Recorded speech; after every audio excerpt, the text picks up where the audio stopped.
Welcome to How to Do Art Shows for Dummies. And if you've ever considered doing an art festival or a craft show or any of those types of venues, I highly recommend it if you want to make money. There is no better way for an artist to make cash than doing art festivals.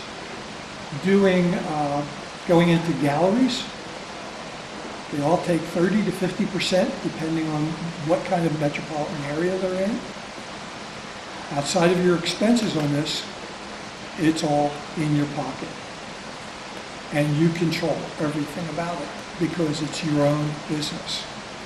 So when I've talked to young students in college who are just coming out and are thinking of doing this, I have to tell them first off, the first thing they want to do is evaluate your art.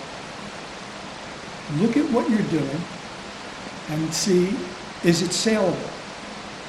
You know, not just selling paintings to your aunt and uncle and grandma, but would the general populace like it? Is it unique and different? And then I would tell you to check your marketplace. Go to as many festivals and shows as you can and see what's out there that's similar. While you're looking at it, look and see what the price points are and get a general feel on where you're going to go with it. The things I show at exhibits is not the same art that I do at festivals. I have found over the years that there are things that you can do to make it more commerciable, to make it sell. And we'll go into that. You're going to need a business plan because essentially that's what you're doing, is you're starting a business. And that means from start to go, your product, its costs, you've got to keep track of, all your supplies, everything you're spending for the art, how long it takes you to make the art, and then what you're projecting, what you hope to be able to profit from it after expenses. And we'll go into some of the expenses that you might see. Then the next step before you get started is you need inventory. You're going to need as much art as you want to help to sell to meet your projections of what you want to make profit-wise. And you don't want to start doing shows and end up being sold out and be out of business in a day and be committed to do more shows. So that's number two. The last thing you're going to need is some seed money. You're going to need a little bit of pocket money. You're going to need to go see Uncle Moneybags and have him front you a little bit. And I'll get into the specifics of what you're going to need. It may not be as much as you think, but there are upfront expenses. So first off, in infrastructure, the first thing that comes to mind that you need, and the most obvious, is you need a booth, you need a tent. And there are two basic types. There's what they call a canopy, which is either from Light Dome or I can't remember the other name, but it's the ones that have the heavy poles. They call them pop-ups too. No, pop-ups is the second type. Yeah, gotcha. But the canopy is a large frame, usually tubular steel. They have a heavier vinyl to them, but they're all based on a 10 by 10. Every art festival will give you a 10 by 10 space, and you can buy a second one if you need a 10 by 20 if you're a sculptor or do big things or have large scale items. But you're going to fit into a 10 by 10. Some festivals give you a foot between, some give you 2 or 3 feet, some only give you 6 inches. So it depends on the festival and how top tier they are. Beside the tent, you're going to need weights for the tent because you will encounter wind, you will encounter rain. It's just one of those things you're going to have to deal with, the weather. And all the festivals are Every festival out there is rain or shine. You have to be there. You're going to need tarps, you're going to need tie downs to keep that secure. You're going to need bungees, and you're probably going to need these clamps, plastic ones, the grip clamps, because when you roll up the sides, you want to clamp them in place, and there's a lot of other uses you're going to find for clamps along the way. That's it too. The next thing you're going to need, and this is the second part of your infrastructure, and it's the most important part, is an exhibit system. There's a lot of different homemade things you can do, and it really depends on your art and what you're hanging. If it's 2D art, if you're doing ceramics, if you have collages, what have you, there's different ways to exhibit it. Are you going to hang it on a wall, or do you need shelves? There are what they call pro panels, which are carpet-covered foam panels that have a inside aluminum structure. They come in two different sizes, or actually several different sizes, but you get the break down types, which are two-tiered, and then there's solid ones. They're usually about 3 foot by 6 or 3 by 3s. And then there's also other accoutrements that can go with those, like a desk or shelves that would attach. The carpet and the foam system, you use standard drapery hooks that have a pin. You jam it in there and work it down, and that's what you can hang your art from. That's how they work. Another system is the metal grids. You've seen those, I'm sure. They clamp together. You have a lot of different configurations. You can work with those. And again, you use S-hooks on those to hang your work. And there's other shelves and things you can buy for those. And I went to mesh screens.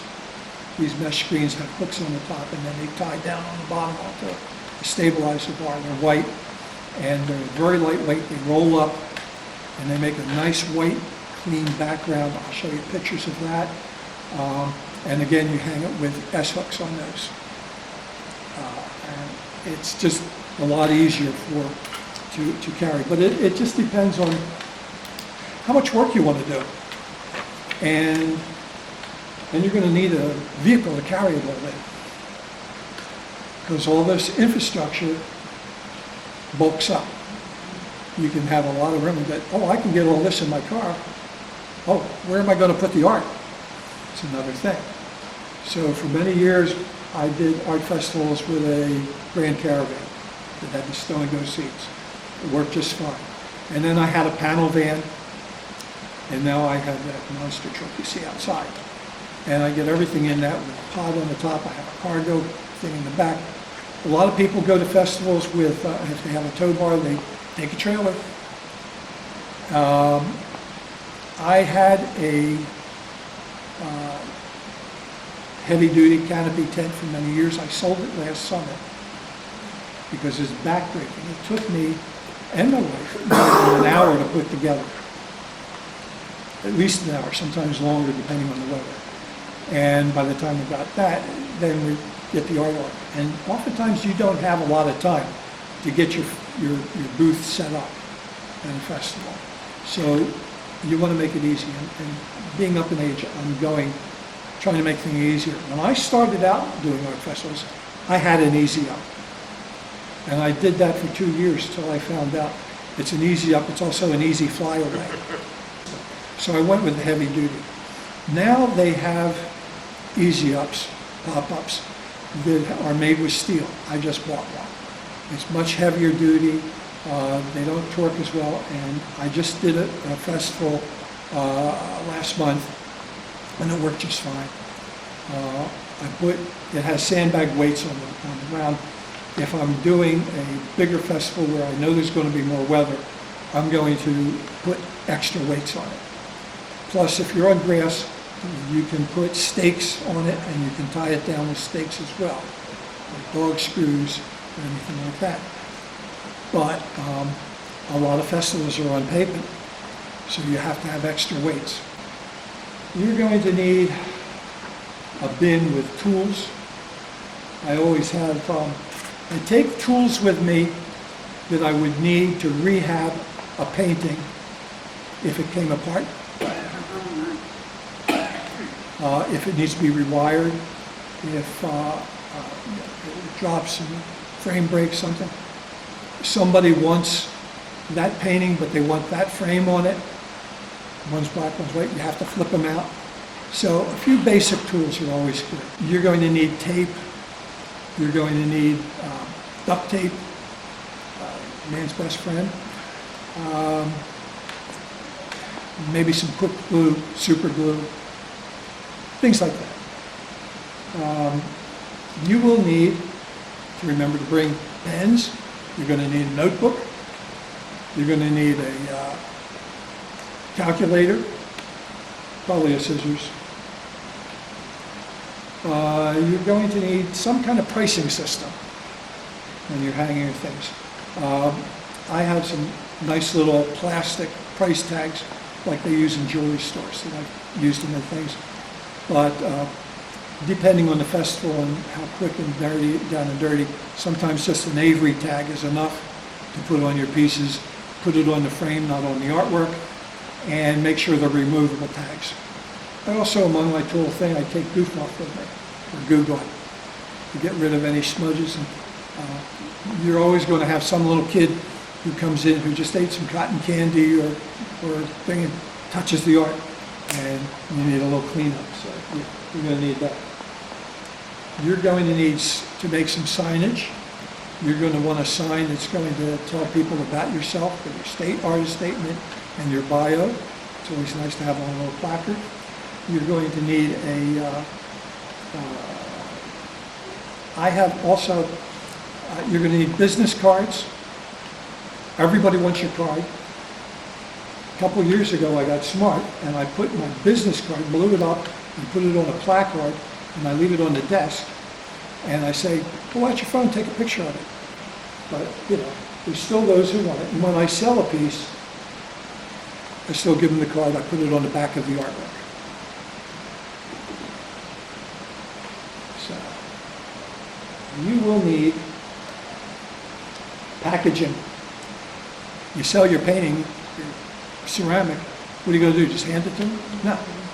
So you need some poly bags or some kind of bag or tote or something when you sell it to give to the folks to take home with them. I get clear poly bags. I have them all different sizes for each of my different sizes of art. And why are they clear? So everybody in the festival grounds can see them walking away with a cotton one. And see the art. And they'll say, oh, that's nice. Where'd you get that? Booth 54.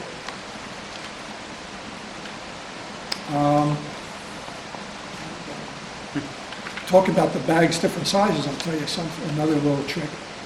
Over the years, I have standardized the sizes of the paintings I do for art festivals. I have 3 sizes I do for a number of reasons. One, so that they fit into the bags that I got. I have 30-inch squares. I have 22 or 24s, and I have 18 by 24s, and 8 by 10s. The little stuff. By standardizing it, you make life easier for yourself for packaging and selling them, but also for transporting them. They all fit together nice and neat into a bin or into a tote, where you can strap them together. They're not all odds and ends going all different ways, and they fit in neatly into your transport. And when you're shutting down at the end of a festival, and there's a downpour, and you want to get in and out quick, it's good to have a plan and know how you're going to put it all together. And if you have everything neat and prepackaged, that makes life real easy for you too. You're going to need a credit card acceptance system. Square and PayPal are the 2 predominants. They're both simple, easy to use, very easy to get. Go to their websites and you can do that. The Square is a little piece, just fits right on your phone. I have a PayPal one that's wireless, just sits right there. It's no bigger than a credit card. credit card goes in it, swipe it, tap it, both go through the phone, and you get your money immediately. It's in your bank account. They take 3-4%.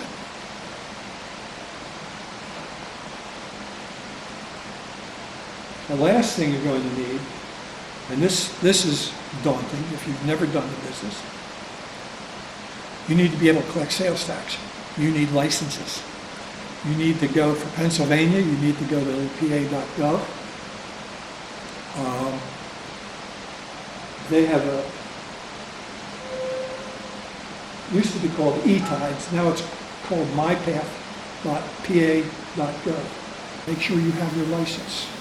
A lot of them on the application want your license number. You will also need an EIN number for the Fed. Easy to get to, it takes 5 minutes to do if you don't already have it. Both of those are not that tough. What gets more daunting is other states. Every state is different, has a different system, and it's jumping through a lot of hoops, and every website is different, and they will drive you nuts.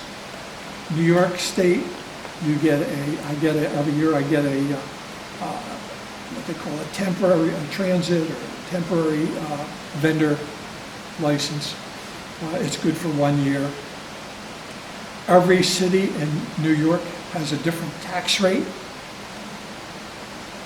I go to Buffalo, New York, the Allentown show in Buffalo, it's 8.5%. But cash is king, but the cash also, then you're not giving up a percentage to the credit card company, acceptance company. And the amount you pay for credit cards depends on how much your volume is, how big your sales are on an average. They determine all that, and it changes. I know I started out with a higher percentage, and then over the years it's gone down because of the volume of it. Maryland is different, Virginia is different, Ohio is different. Everyone has their own tax system. New Jersey is a nightmare of a system. There are several clearinghouses that work for festivals. Some festivals work independent or alone. People's Choice used to be in Boalsburg. It's a State College area in Center County. It's moved now to Center Hall. But they have their own application. They only do Pennsylvania artists only. It's an excellent show for somebody who's a novice to start out with, too. A very good show. People come there, they pay money to get in. So they're serious on looking at art, and they expect the art at that show to be less expensive than Central PA Festival, Downtown State College, which runs the same time, but it's an easy show to do. It's easy to get in and out, and you can keep your vehicle real close to your booth, which is a big plus, because you can keep extra stock and go get things as you need them. They're one of the few that are independent clearinghouses. The main one is called ZAPP, Z-A-P-P, zapplication.org is the website. I'll give that to you, it's a link here. There's Sunshine Artist. There's artfestival.com, which is exclusive to Howard Allen events. He's a promoter who is very big down south. He does Shadyside, he does Alexandria, Virginia, and I think another one up north here, but those are the only ones. I can tell you a lot of stories about Howard Allen. Festival.net, juriartservices.com, and a couple others.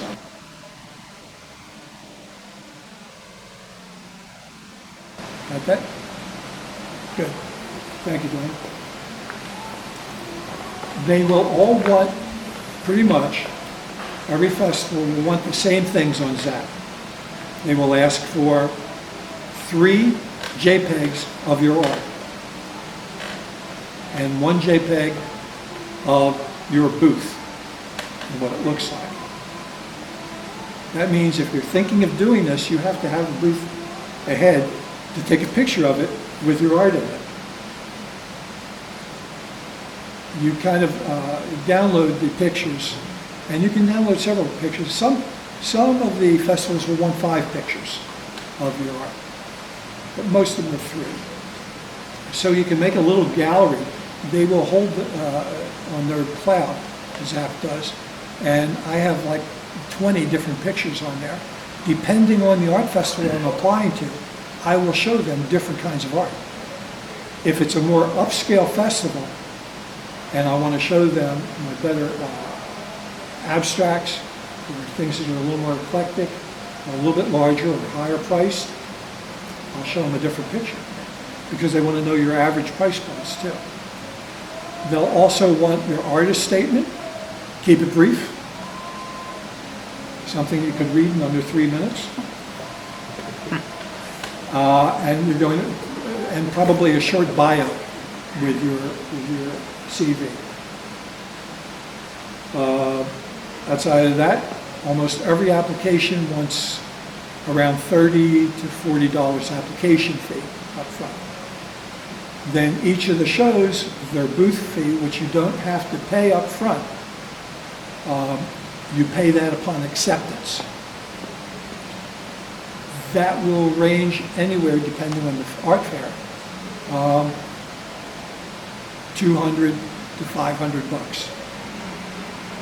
One of the most expensive but lucrative is Three Rivers Art Festival, where you will spend $450 to $550 for a booth. Mount Gretna, which is my best festival, readily, I make more money there than anywhere else, is usually around $450. I just did Potato Fest in Evansburg for a weekend, for a one-day festival, $90. I wanted to test my new pop-up, and it was surprising how well it did. So anyway, that would be what you would call a second or third tier festival. And there are a number of them regionally that you can do if you're just starting out, to feel your way and see how the infrastructure works and how people are going to respond to your art. And I recommend, if you're just starting out, to start on the third tier, New Germany Art Festival, Bedford Fall Foliage, some of the locals like that, before you go for Three Rivers, or Central PA, or Harrisburg has a nice festival. There's a bunch back east. So that's it on that. The last thing we'll talk about is, once they're in the booth, you've got customers, how to deal with them. Now, you want to make your booth look like a small art gallery. It should be simple, clean, attractive, and make it look so inviting so people want to come in. People are funny at art festivals. They will walk along, sometimes they'll walk and do the whole circuit and never go in the booth, but look at it from the outside.